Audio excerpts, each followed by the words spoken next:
welcome to Property Quorum.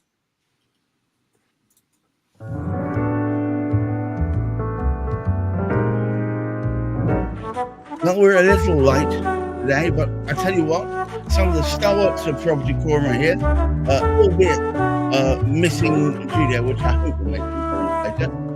Hamish McClare, the Scottish Conveyor, of course, Chris Gilson of the Root Home. We are joined by friend of the show, Wendy Gibson. You may have seen her from Property Matters earlier in the week, and of course myself. And we're talking about all topics that can affect and do affect the sales of property and the process of property in this country. And today's topic is no different, really, in that respect. This one is the new council powers to inspect rentals. Goodness gracious. With the Renters Reform Act, this is quite significant. And obviously, to start us off, Hamish McClare. Well, it's always good to see a step forward. It's going to be productive. We do have a few challenges, and trust me to bring the challenges in before we get to the benefits. The councils are struggling at this moment anyway with staff. We've actually sort of found that with the cutbacks, the fact that we're becoming unitary authorities, so you were speaking about, funnily enough, yesterday during the IPSA, our Association of Independent Property Search Agents podcast, is how boundaries changing, having an impact on the way the information is gathered, presented, and obviously losing experts within the field. And one of the things that they are doing when combining the councils together is reducing the numbers available. Now, we know, unfortunately, the fewer the staff, the fewer the services they can actually maintain at that high level. And asking the staff to actually start calling in and attending, if you like, sort of rented properties, at this moment in time, they struggle to actually drop in on their own properties to establish the standard that they are at. So I think what we've got to look at is how can we make this step a progressive one? There are possibilities with it. And I think sadly we've seen this with the Labour Party. They came in with great right housing, and that hasn't happened in the way that we would have liked to have seen it. And is this another one of those exercises which we've said this is what we want to do? However, can we get it to work? And is it going to benefit? Is it going to benefit those very people that it's meant to be working for? Now, because Wendy's got tremendous experience working in the background with housing associations. Chris, too, has got experience because that's what he's doing with his HMOs, his houses of multiple occupation, trying to put the appropriate, if you like, properties together so people can actually sort of have somewhere to reside at an appropriate standard. I mean, we have professionals with us, but does it mean that this is going to help our professional standards? Well, a good question. And Chris, dare I ask, is it step forward, step back, or is it step sideways? I honestly think it's a gimmick. Now, let me explain why. Sideways then. Well, the local authorities already have substantial powers of inspection under the Housing Act, 2004. So it's 2 decades old legislation that they can go and look at properties that they think are a potential risk, and tenants have all sorts of rights in terms of being able to report those issues to the local authority and flag them for their environmental health officers to come out and identify those issues and then work with the landlords in a cooperative and productive way to make sure that the properties are in a good and fit state for use. Now, the legislation that's being proposed here, I've got all sorts of challenges with. It's massive state overreach into the privacy of people's lives. If I was renting a property and I had some council official, some busybody turning up on my doorstep saying, "I'm coming into your property to do X, Y, and Z," I would go bananas.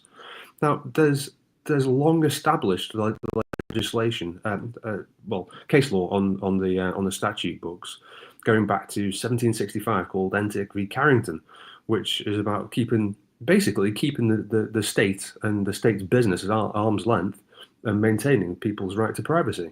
And this flies completely against that. That's still on the statute books. And so I'm not sure how this piece of gimmicky legislation, which is massive privacy overreach, is going to play out, other than people telling the people trying to draft this ridiculous legislation to go away.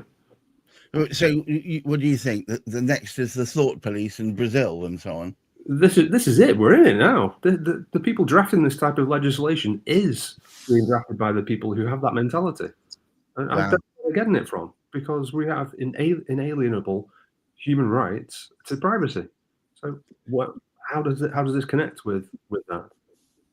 Wendy, apparently we have no rights to privacy anymore. It's not 1984, it's 2084, and you've arrived too soon. What say you? I completely agree with Chris's opinion on all of this.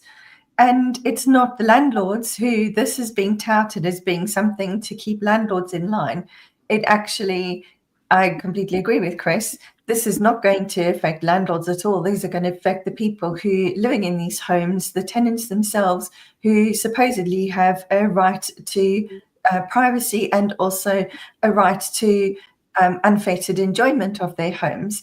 And I completely agree with the fact that, similar legislation has already existed for over 20 years. What I find so befuddling is the fact that the existing legislation is very patchy in how it's been enforced. But rather than actually step up and improve the enforcement of it, what the government has decided to do is that law to them is inadequate and not working, which is wholly untrue. It's got to do with the enforcement of that law.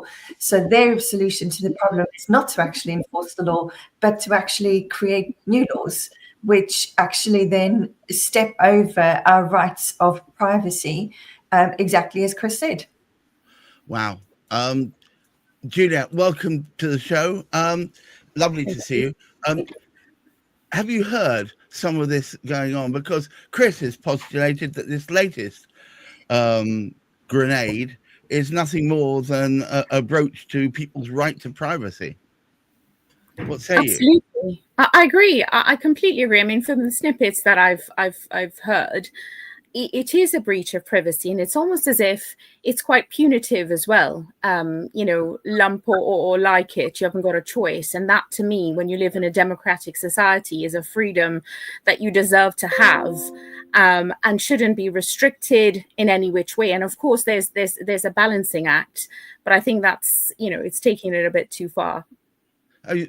I've always been told that politics is a bit like a circle, and at the far extremes of it, they look much the same. So on the far right, you've got the state wanting to control every aspect of it so that you stay in line. And on the far left, it's much the same. Are we heading towards state-sponsored control of every aspect of our lives, or is this just an irrelevance?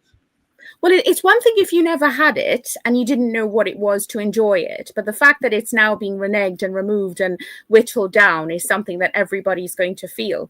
The fact that people haven't even got the choice to then decide, look, this doesn't work for me anymore. I want to pack up shop and leave this country without having to incur 20%, sort of tax or fine or whatever it is. It is very punitive. And, I was always taught, like, within our democratic society, irrespective of whichever government, there would be a balancing act. And this is by far, the scales are tipped on one end. And I think every realm of society, whether you speak to, the middle class or whatever other class, everyone's feeling that pinch. It is not something that we've asked for. The government seem to have this socialist view, and they just, deciding that as the lawmakers, we're the ones who are just going to have to live with this without even having an opinion or a right to, oppose it. And that is just, I don't think anyone, who voted this current government or otherwise, this was not something that we signed up for.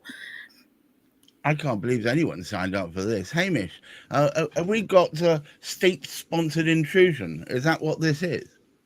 Well, it's an interesting aspect, really, because I'd be rather inclined myself, not them in that particular position, but if somebody came up and said they're from the council, I'm saying, oh, how do you do? How can I help you? Yes. And they say, oh, I need to see into something. No, you don't. You know, absurd. this is my private. This is my, you know, this is my sort of private. Unless am I renting from you? Well, no, you're not. Well, what is it you want? Why? And I think therefore it's back to the same kind of thing. It's up to the individual to actually. I don't know how it stands. I mean, Juliet might sort of know one aspect of this, but whatever. It seems that all three. This is aspects I hadn't actually thought of. I did believe that this government was so much of what they're trying to do is very intrusive. Like you have to have an ID card, and it's a little bit like we've given the powers to the BBC about whether you're allowed to receive sort of allowed to watch television or not, and then we want these ID cards, and now all of a sudden, because your property's rented, we can actually sort of come and batter your door down or endeavour to. I think the rights and the divinity perhaps override it. I would have liked to have seen the standards improved a far, far better way of actually sort of doing it. And it's like Juliet's mentioned, it's a punitive attitude to the whole thing. It's like sort of Wendy sort of says, I mean, in fact, all three who've actually sort of spoken have said this same sort of type of aspect. We really don't like rogue landlords. They don't do anybody any good at all, other than the rogue landlords. I mean, they're quite happy with it. But this is not, in a way, I don't perceive this as being any solution at all to the situation that this government seems to be, the obsession they have with rogue landlords. They're not too fussed about rogue tenants. They're perfectly all right, it would appear. But there's something or other. I think I seem to recollect actually our sort of head of government deciding that anybody that had a property wasn't a worker or something like that. Oh dear. There was something about that. So it's a strange thing. But yes, it'll be interesting to see what exactly happens. Like one of those things, aspects that goes on in sort of Scotland, for example. If they try in sort of Scotland, the wily Scots ain't going to let them in. No, I think there'll be a lot of rattling of cables if that happened. Juliet, let me come straight back to you. Can you respond to Hamish? I saw you raise your hand halfway through that. Yeah, I just wanted to say, look at the cost element as well. You know, who's going to fund these inspections and where's that money going to come from? So why not? Well, from you, Juliet, from you and me, I think. Well, you know, and if you haven't got the money to give, then what then? I mean, the reality is, the inspections are going to have to be funded some which way. The councils are already understaffed. So how do they intend to implement this? This is one of those things where it's upsetting the nation as a whole, or it's upsetting the average landlord who's already got to pay, you know, self-assessment. They've got to pay for all of these electronic certificates, gas safety certificates, etc. Now they are literally going to have to pay for some of this funding for these inspections, you know, and what good is going to come out of it? So instead of the government putting in these policies, perhaps think, well, if we had an extra pot of money, could we not invest that in more affordable housing? Could we not invest that so the outcome is actually achieved? So, you know, it's almost as if dish out all of these punitive measures, but then what are the repercussions? And you know, I think funding and costs are sort of an important factor in all of this. They currently haven't got the budget for it, so we're just going to have to fund it via some additional council tax or something, which, again, it goes back to my adjective. It's punitive.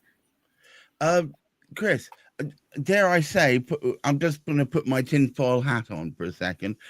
Given that the ruminations in the current government about a potential leadership contest, is this just a way to get us all outraged so we're looking over there when it's all happening over here?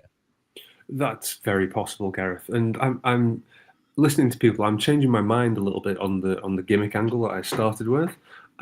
When you start to zoom out, you could potentially see a bigger play. So the wider play at the moment is forcing the landlords out, the more amateur landlords out of the PRS. So they make up 84% of the market at this point in time. And there's obviously a decade's worth of track record of previous and current governments trying to corporatize this particular part of the market, the private rental sector.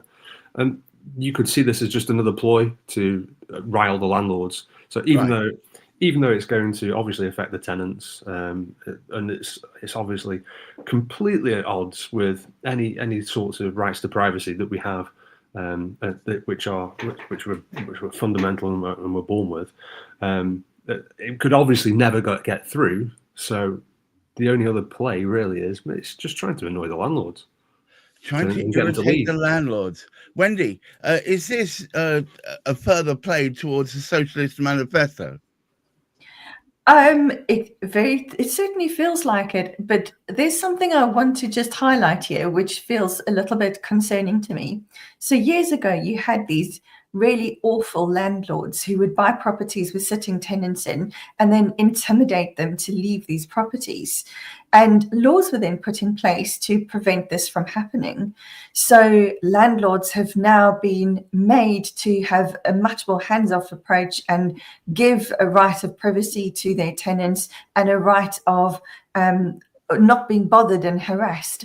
But what's now happening with these new laws coming into play is the harassment's now going to be done by the councils themselves. Oh, state-sponsored harassment, is it now? Absolutely. Can you imagine if you are, say, a single woman living on your own with children and perhaps don't speak English very well, and suddenly somebody completely unexpected knocks on your door and tells you that demands to you that they come into your property? From a safety point of view, you're not going to be very happy about that, and you might not be able to communicate that to the person coming to inspect. They're completely out of the blue. You have no idea who they are, what they're wanting to do in the property, and you are a vulnerable person. So how is that not harassment? It does appear to be that way. Chris, before I pass back to Hamish for the last word, it does seem to me that we are moving away and firmly towards the corporatized generation rent, so popular in to be found in Germany. Is that? I'm trying to find silver linings here. If we, as you say, zoom out a bit, does that potentially mean a benefit to tenancy further down the line as it becomes less and less affordable to, in fact, get a foot on the property ladder anyway? No. You're reducing competition. You're strangling the market to an even greater extent than it already is strangled for the lack of supply. You're consolidating the power in the hands of a very, very small minority of people. It doesn't benefit people. It doesn't benefit the masses. No, not at all. But it is moving that way, and there's a slow creep going that direction. I think it may take a couple of decades, a couple of generations till it's fully there. But it is the way that it's going at this point in time. Although the way in which the opinion polls are going for the current government, we may have a different complexion inside number 10, and the houses are perhaps going to be even more divided than they are now. Hamish McClay, please say something that will take us home and lift our spirits. I think I'm a little bit stuck there. My concern is, and we all know here that my sort of involvement, along with you, Gareth, is the work we're trying to do on cladding matters to draw the attention to the unfortunate position that some people have found themselves in. And even within that, when we look at flats as a particular sort of problem, we find we've got a situation here where, if you like, we've got building inspectors inspecting a property and sort of saying it's unsafe and it was built illegally built, and the councillor, the head honcho, the head councillor saying, well, that doesn't matter. It doesn't matter that it's unsafe. As far as we're concerned, we're perfectly neutral and it's perfectly sort of okay.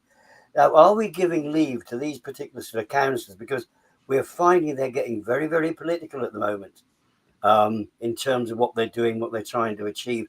Is this giving leave to council, not just sort of like has been indicated by all three, the other three within the panel today, that the rights of privacy have gone?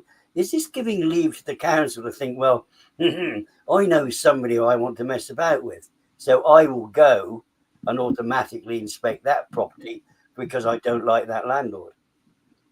Are we giving them Should it be somebody outside of the council? Should it be an independent person? Is that council member? Because certainly the council member that we speak of, or many of the council members we speak of within Royal Artillery Keys region, they really are not in any way qualified to make a judgment on the safety of a property, yet somehow they are overriding all of the experts. Wow. So what we've got massive council overreach, promoted by the state, and confusion reigns supreme, as it were. I thank you so much, Hamish.